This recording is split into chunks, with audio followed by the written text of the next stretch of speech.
From the world headquarters of Fox News, it's The Kelly File with Megyn Kelly. Growing outrage tonight over the death of a young woman in California at the hands of a man who had been deported from the United States 5 separate times. Francisco Lopez Sanchez had 7 felonies under his belt before being arraigned on murder charges today, and he was supposed to be deported last March.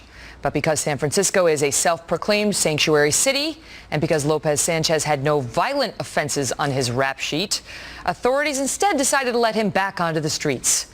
Fast forward to last Wednesday, when Katie Steinle was fatally shot by Sanchez, who confessed while walking along a popular San Francisco pier with her dad.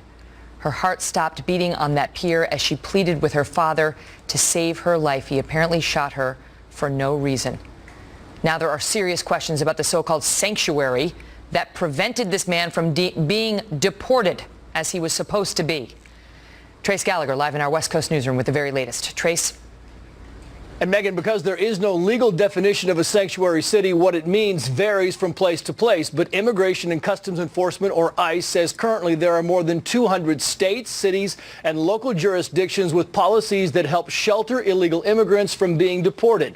We can't show them all, but on this map, red indicates states that have 1 or more sanctuary cities. And while most of the sanctuary cities have decided not to cooperate with federal agents, there is confusion on how the feds plan to deal with them. For example, back on March 19th, the new ICE director, Sarah Saldana, went before Congress and begged for help. Listen to her.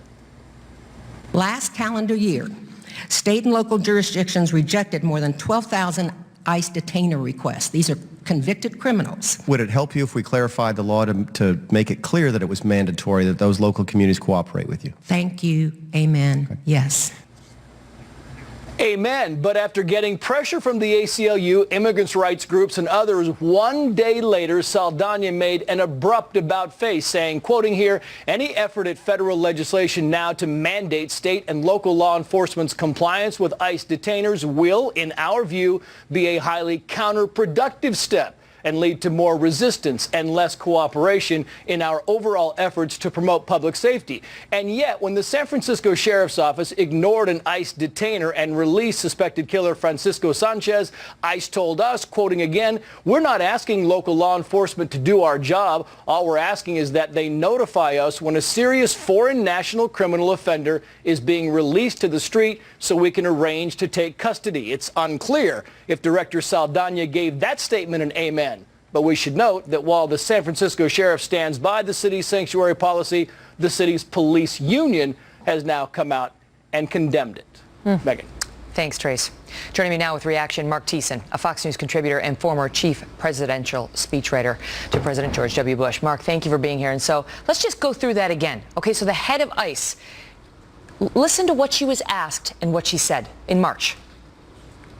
Last calendar year, state and local jurisdictions rejected more than 12,000 ICE detainer requests. These are convicted criminals. Would it help you if we clarified the law to make it clear that it was mandatory that those local communities cooperate with you? Thank you. Amen. Okay. Yes. To make it clear, to mandate the cooperation of those cities. Thank you. Amen. Yes. And then the next day, she comes out and says, any effort at federal legislation to mandate local compliance with ICE detainers will be highly counterproductive. Obviously, someone got to Miss Saldana. Absolutely. What happened is she was called on the carpet because the immigration groups and the ACLU went ballistic, and she was forced to recant her statement. And this is the problem we have right now, Megyn, is that we have a total collapse of the system that is supposed to protect us from criminal illegal aliens being released into our communities at both the federal and the state level. I mean, President Obama, if you recall, when he issued that immigration order, executive order, he said we're going to focus on families, on felons, not families, on criminals, not children. And what they're doing are 2 things. This is what's happening. Number 1, the Obama administration is releasing every year tens of thousands of criminal aliens into our communities. And at the same time, they are protecting the now 200 plus cities across this country that have sanctuary policies. That's it right there, because the fault is clearly with San Francisco for having the policy in the first place and allowing this guy back out when there was an ICE detainer on him, which they did not honor. And their response is, ICE knows we don't honor those. Well, that doesn't excuse you for not doing it. Okay, so the fault is clearly with them. But the question is, what has the Obama administration done to hold these sanctuary cities accountable? Absolutely nothing. I mean, the director of ICE asked Congress to help her. She came to them and pleaded with them, saying that the lack of cooperation is increasing, the problem is getting worse, and said amen when they said, well, would you like some authority to crack down on these folks? And said, yes, thank you, yes. Yes, amen, amen. And then she got sent to the woodshed. Clearly, she was taken out behind the woodshed. I mean, we've seen it happen before. We saw it happen with Dempsey and Hagel when they came out and spoke the truth about ISIS and then had to reverse themselves. But this is clear as day, and it is on a very controversial issue. This is the woman in charge of ICE who is begging them for help, and yet none was provided, and she was forced to reverse her own position on it. Mark, I'll give you the last word.